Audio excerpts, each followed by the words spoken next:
तो जब जनता सबके वोट मांगे खुनी गोर छुए नहीं आज छुट्टी नहीं के तो तनको लाज बाटे कि ना। हम ई अनशन मानू से कफन ओढ़ के हम अनशन कर रहा बारी जी तो दूसरा से कथी डराए निर्णय मंत्रालय से देवाएम हम सब भी आएम अपने के जल्द से जल्द अनशन तोड़वा के पुल निर्माण के काम सुचारू करवाएम। ई जनता के पीर मरका केरा दुख केरा दूर होको हम एके गो विजन में हम जन्म लेली तब से हम नाम के लेल मरिली।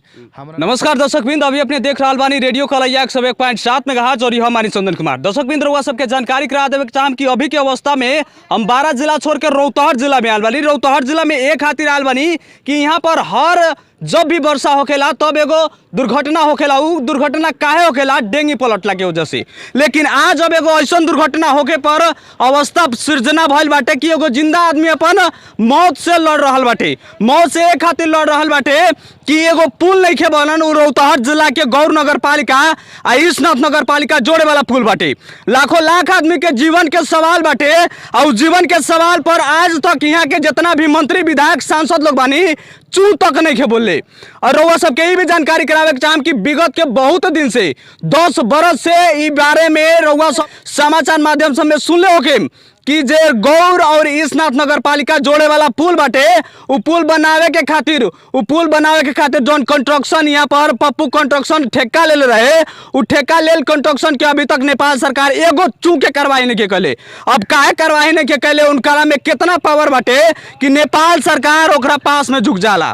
नेपाल सरकार विगत के 8-9 बरस से कुछो नहीं के कैले। काहे नहीं के कैले यहाँ के स्थानीय जनता के वोट से जाके कैबिनेट मंत्री जो बनेनी यहाँ के स्थानीय जनता के वोट से जीत के एसी वाला गाड़ी में चढ़ेनी उ मेयर के उ विधायक के उ सांसद के आज तक ध्यान नहीं की गई। इस विषय में यहाँ के ये स्थानीय पत्रकार बनी नेपाल पत्रकार महासंघ रौतहट शाखा के सह सचिव संजय सहनी जी जे यहाँ पर हर वर्ष जब भी मेघ होखेला जब भी यहाँ पर दहाड़ आवेला तो डेंगी पलटला के वजह से केहू के जान चल जाला उ देख के बाध्य होके अपन जान दाव पर लगा देले बानी। जितना भी हाल फिलहाल के अवस्था बाटे रउआ सबके पहले दिखा देवे चाहेम कि बहुत जैसन अधिकांश में जितना भी सामान प्रयोग भइल बाटे तो यहाँ के संजय सहनी जी जे आमरण अनशन पर बैठल बानी उनकर कहना बाटे कि कमल सामान प्रयोग भइल बाटे।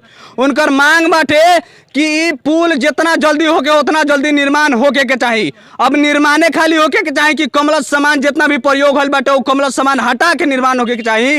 ये भी जानकारी हमने उनकरा से जरूर लेम। रउआ सबके ये भी जानकारी करावे के चाहम कि रौतहट जिला में मात्र ये एगो पुल नहीं खे कि आज संजय सहनी जी अपन जान दे के पुल बना दियन तो रौतहट वासी के समस्या समाधान हो जाई। बहुत ऐसा पुल बाटे लेकिन आज जे संजय सहनी जी अपन जान देवे खातिर तैयार वाली पुल खातिर तो औरो पुल के समस्या सब समाधान कब तक होई आ ई पुल के समस्या के बारे में कहाँ तक बात पुगल बाटे। मंत्रालय के बहुत ऐसा मंत्री रौतहट जिला से बानी। बहुत ऐसा मंत्री रौतहट जिला के वोट से जाके आज मंत्रालय में बैठ के ताल ठोक के ई कहनी कि हम रौतहट बानी मधेसी बानी और रौतहट के जनता के समस्या 1% ना बुझेनी। लाज लागे के चाहिए। और हर एक नेता के रउआ सबके बता देवे चाहेम कि यहाँ पर आमरण अनशन पर संजय सहनी जी बैठल बानी आ तीनों तह के सरकार के फोटो लगल बानी। रउआ सब ध्यान से देखम तो यहाँ पर फर्स्ट में हमनी के ई देश के प्रधानमंत्री प्रचंड जी के फोटो दिखाई दी। एगो विशेष बात रउआ सबके ये भी बता देवे चाहम कि सबसे पहले वो दोसर मीडिया के दोसर देश के मीडिया के इंटरव्यू देवे प्रधानमंत्री बनला के बाद आ में वो गर्व महसूस करेली। तो हमनी के देश के प्रधानमंत्री के नियत कैसन बाटे हमनी के देश के प्रधानमंत्री जी के हमनी के देश में विकास होके हमनी के देश के जनता प्रति कितना बढ़िया सुझाव बाटे उनकर कितना बढ़िया विचार बाटे उसे बुझ सकतानी। रउआ सबके जानकारी करावे के ई भी चाहेम कि 3 दिन से लगातार रूप से भूखले प्यासले यहाँ पर बैठल बानी। अभी तक उनकर अवस्था ई बाटे कि पानी चढ़ रहा बाटे। दर्शक बिंद रउआ सबके हमनी कैमरामैन के चाहेम कि ज्यादा जूम करके दिखाई। यहाँ पर तीनों तह के सरकार के फोटो बाटे। पहले यहाँ पर प्रचंड जी बानी ओकरा बाद हमनी के मुख्यमंत्री जी अभी जो बनल बानी सरोज यादव जी उनकर दूसरका नंबर पर तीसरका नंबर पर यहाँ के स्थानीय सरकार के प्रमुख शंभू जी बानी उनकर फोटो बाटे। अब इनकर फोटो काहे खातिर लगाल बाटे विशेष तो हमनी संजय सहनी जी से जाने के कोशिश करेम। एकरा खातिर उनका के पहले वीडियो में स्वागत करे के चाहेम। जी अपने के बहुत बहुत स्वागत बाटे। धन्यवाद। अपने के अवस्था अभी कैसन बाटे? अवस्था देख रहल छी पानी चढ़ रहल बा। अपने 3 दिन से बानी अभी तक कितना नेता मंत्री लोग भेटे नहीं है? देखो नेता मंत्री जी तो 10 साल से भेटे अबे करलन जी। पुल के अवस्था देखिए ले ली।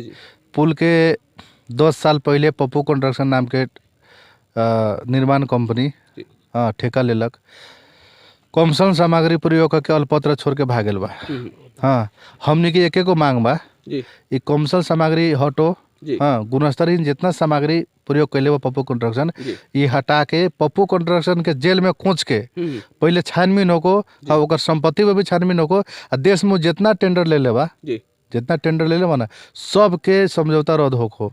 हाँ, ई एक खातिर हमने आंसर में बैठल बारी। कोनो नेता के मंत्री के मुंह देखेला हम आंसर में नहीं के बैठल। जी रौतहट जिला में रोके के चाहे रौतहट जिला में और भी बहुत पुल बाटे ता संजय सहनी जी इहे पुल काहे चुजनी? बहुत ऐसा पुल पर ढूंगा जे कहतानी अपने डेंगी पलटला के बाद मृत्यु होखेला, बहुत ऐसा पुल बाटे जहाँ पर डेंगी पलट जाला मृत्यु होखेला, एगो इहे तो पुल नहीं के इहे पुल काहे रोजनी अपने? देखो एकरा तुलना में सब पुल के बाप मातारी बा। सब पुल में कहीं ना कहीं कुछ न कुछ काम होता, लेकिन ई पुल 10 साल से मुसमात बा। बुझली, एकर कोनो बाप मातारी कोनो कुछ नहीं के। एकरा पूछे वाला, एकरा खोजे वाला, ई निर्माण होको कह के कोनो नेता मंत्री कोनो नहीं के। हम एगो पत्रकार बारी, हाँ, अपने भी एगो पत्रकार बारी, लेकिन अपने के मालूम बा सब बात। हमनी न्यूज लिखते लिखते था गेल छी। अब विवश होला के बाद में ई आमरण अनशन में बैठली है। एगो संजय सहनी के जन्म भेल ना, सरकार के अगर तनको सोच विचार होई, तनको नैतिकता होई, तो दूसरा जगह पुल सहित ई पुल भी सुचारू करिहन कह के हमरा आशा विश्वास बा।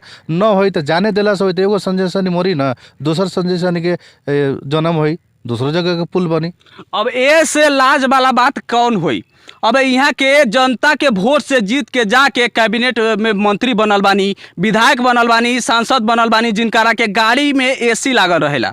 अब उनकरा के धुआं धूलो के का पता चली? लेकिन ई बात पर भी अपने सबके ध्यान नइखे जात। यहाँ के जितना भी मंत्री विधायक बानी, रौतहट जिला में अभी तक 4 गो मंत्री जी बानी।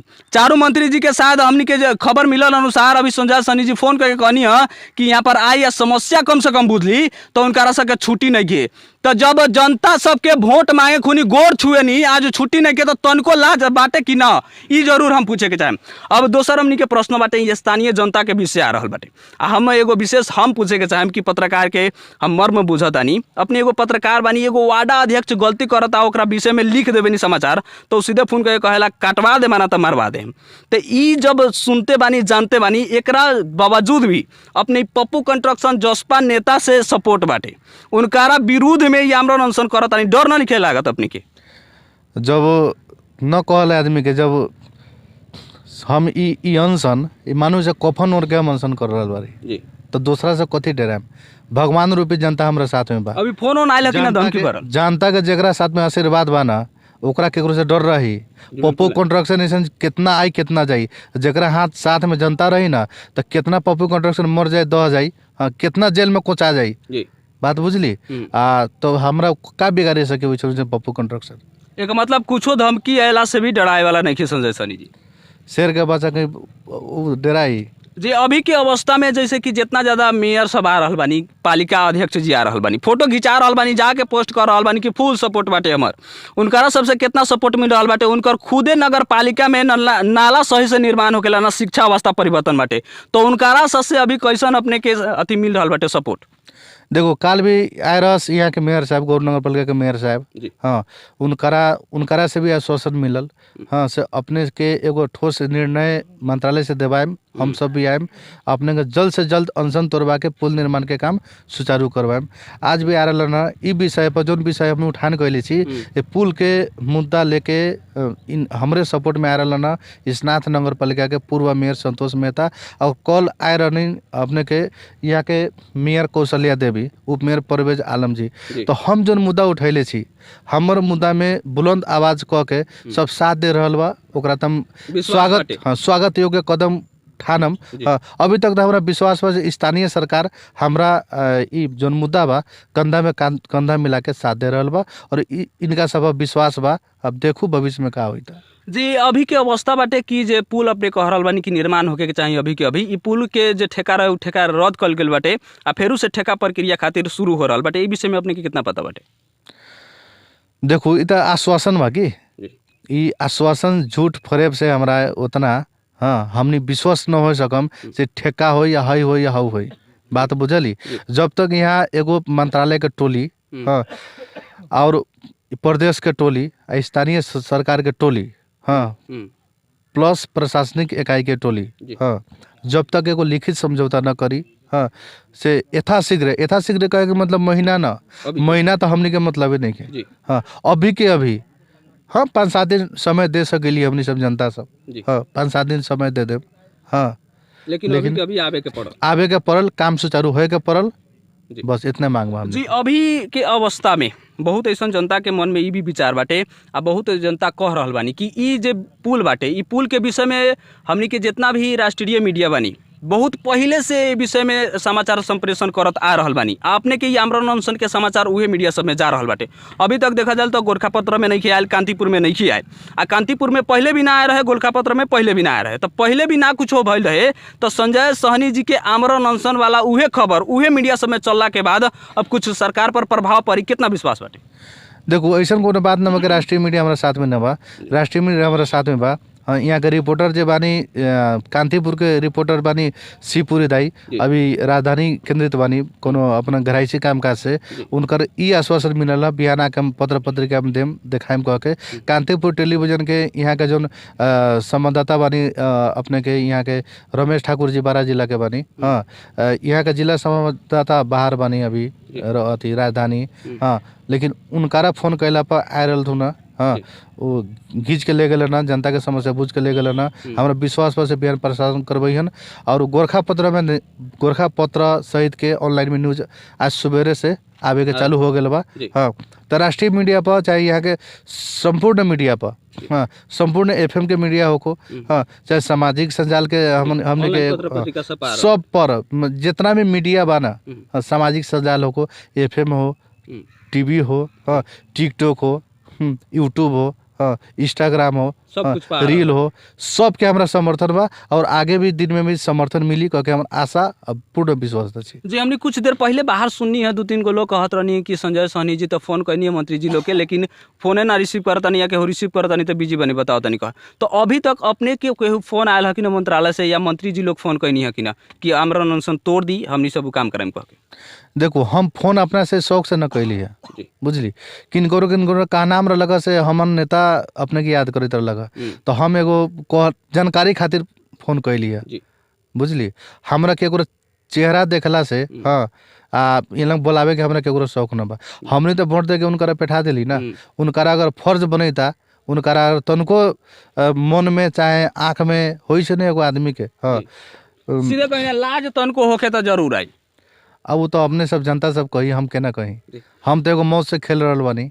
संजय सर जैसे अपने कहतनी कि अभी हम आमरण अनशन पे बानी, आमरण अनशन 3 दिन से चल रहा बाटे, एकरा बीच में अपने के विरोधी भी कुछ पैदा भइल बाटे। वो विरोधी सबके कहना बाटे कि जैसे कि बहुत ऐसा नेता बाटे जो नेता से अपना पब्लिसिटी के खातिर, अपन लोकप्रियता के खातिर कुछ बड़का मुद्दा उठावे नहीं, मुद्दा उठाला के बाद चुनाव में लड़ जानी। आ संजय सहनी जी शायद ऐसा करे के प्रयास कर रहा बानी, तो ई विषय पर उनका सबके का कहे के चाहे? न हम नेता बानी, न हमरा कोनो शौक बा नेता के, न हमरा कोनो दाम कमाए के शौक बा। हमरा समाज में विकास परिवर्तन, हाँ राष्ट्र के निर्माण बढ़िया ढंग से केना हो, ये जनता के पीर मरका केना दुख केना दूर होको, हम एके गो विजन में हम जन्म दिली तब से हम नाम के लेल मरिली। हमरा न दाम के मतलब बा, न हमरा नेता बने के शौक बा। नेता बने के शौक रहते अनशन बैठती, बड़का इन्वेस्टर लग जाती, चमचई करती वो लग जाके, बड़का मंत्री राज्य मंत्री पुष्प गुच्छा, हाँ बड़का माला लेके सवेरे शाम गाड़ी पहुँचती हम जाके मंत्री सबके। हमरो भाई हमरो एगो नेता बना दा, हमरो तो झूठ बोले के लूर सिखा दा। हमें पुल के कान्ही पर बैठ के, बगर में बैठ के, इतना ठंडा में हमें अनशन बैठती। हमारा कौन नेता बने के शौक नहीं के। हम समाज के केना विकास होते, जनता के दुख दर्द केना खत्म होते, ओ के लिए हम प्रतिबद्ध छी। हाँ आ कोई हो लागर हम बस समय देने के रखा। धन्यवाद।